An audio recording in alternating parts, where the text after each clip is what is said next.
Hi guys, I know I haven't made a video in 3 months, but that's okay. Important thing is I'm making a video now. I got a request from BabyAllie2121 to talk about a couple books that she had seen in my book collection video. So I'm going to talk about them briefly because I want to get through them all.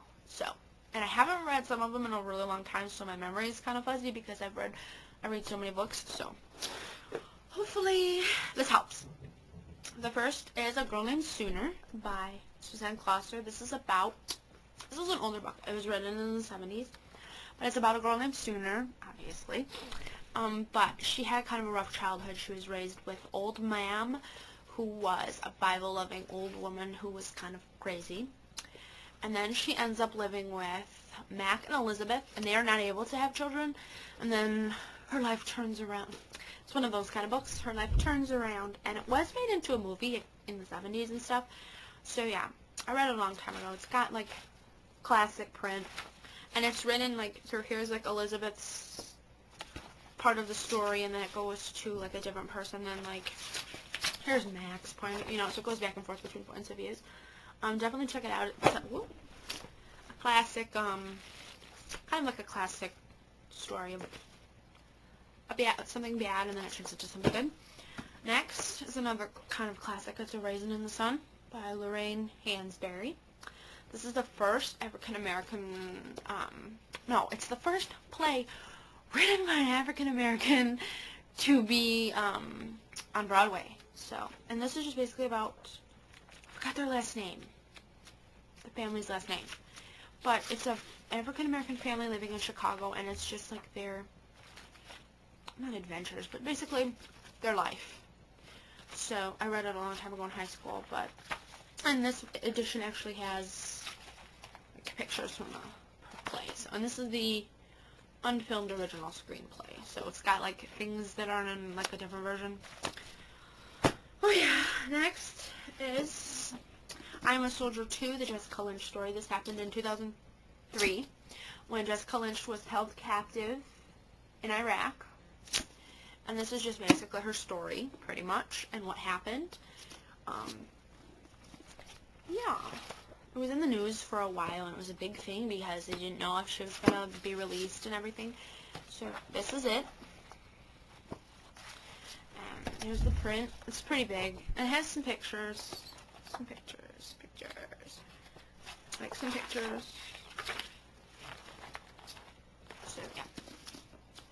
Another one that was in the news is Elizabeth Smart case, her kidnapping. This is Bringing Elizabeth Home by Ed and Lois Smart, her parents.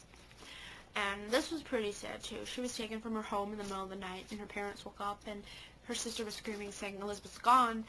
And this was in the news a lot, too.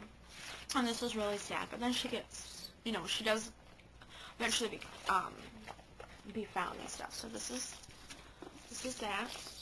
This happened in 2001? 2002.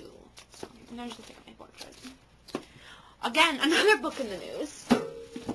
As Stolen Innocence by Elissa.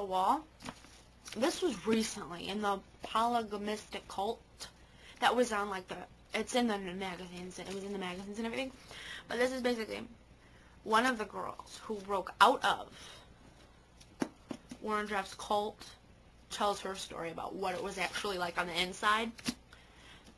It's just really interesting, and some things are pretty messed up from my point of view because I'm not familiar with it, so that's why I picked it up, because I thought it would be pretty interesting, which it is. And again, it has some pictures of her.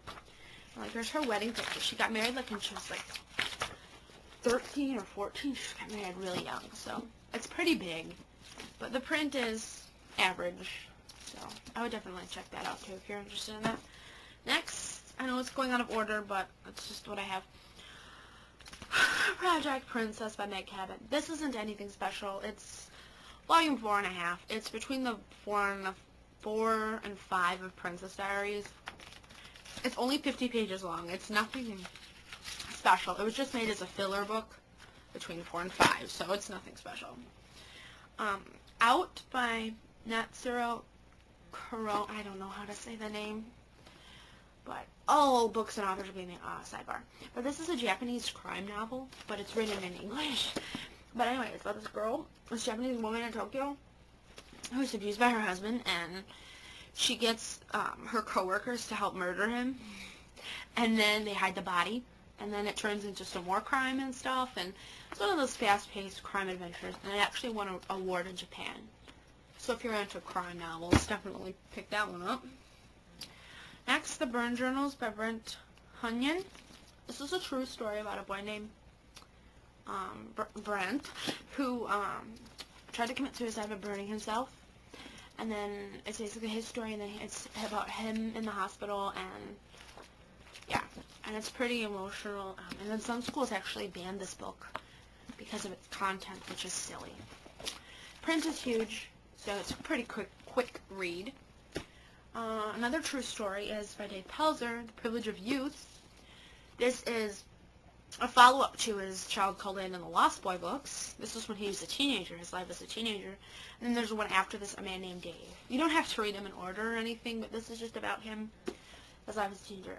If you haven't read A Child Called It by him, definitely pick it up. It's an emotionally charged book. But this is just basically him as a teenager and going through that and coping through the abuse he underwent. So, pretty average print. It's a pretty short book. Next is Forever Spoken. It's not a book you can get in a bookstore or anything. You can get it from Poetry.com, from the International Library of Poetry. It's just a book that you can send your poems to get published, and like I did right here. And I'm covering my name so no one can see, but yeah. And it's just poems from people around the world, like average people around the world. So, yeah. Next, It's My Life. Melody Carlson. It's number 2 in the Diary of a Teenage Girl series. So it's written in like diary form. It's just about a 16-year-old girl named Caitlin. And I actually don't remember this, but yeah, it's just basically her life and what goes on. So yeah. And there's a couple more to the series, like 4 or 5, but don't have them. Next, Sylvia Plath's poems in the Ariel collection. It's just a bunch of poems she wrote. On the topic of Sylvia Plath, another good one you should read if you haven't read any of them by her is The Bell Jar. It's a great book. Next is Hello Junk Mail by Ted Nancy. This is like a parody book almost, humorous book. It's about the Kababi family that lives in a tent in the backyard of someone's house. And they get junk mail. The people give them the junk mail. And instead of throwing it away, they write back to the junk mail. So it's just kind of them responding to the junk mail. This is a very light, fluffy book in between serious novels. So next, The Da Vinci Code by Dan Brown. A great book. I don't know if you've seen the movie or not, but it's just religious, like, symbolism and stuff in Leonardo da Vinci's works. And it's up to Robert Langdon and I forgot the girl's name, but to discover it and stuff. It's got small print, but it's pretty fast-paced. And another one, the prequel, is Angels and Demons, but it's silly in the movies because they say this is the sequel, but it's the prequel. So I don't know. And then last is My Sister's Keeper by Jodi Picoult. Definitely a great book. All her books are good, but basically this is about a girl named Anna who was artificially made, like by her parents through artificial insemination, to be a donor for her sister Kate, who's dying of cancer, and then Anna wants to sue her parents for rights to her own body. So it's pretty great. Regular print. It's told through different points of view, which is always good, because then you can get to know the characters quite well. So that was it. If you have any more questions or anything, then just let me know. Thanks for watching. Bye.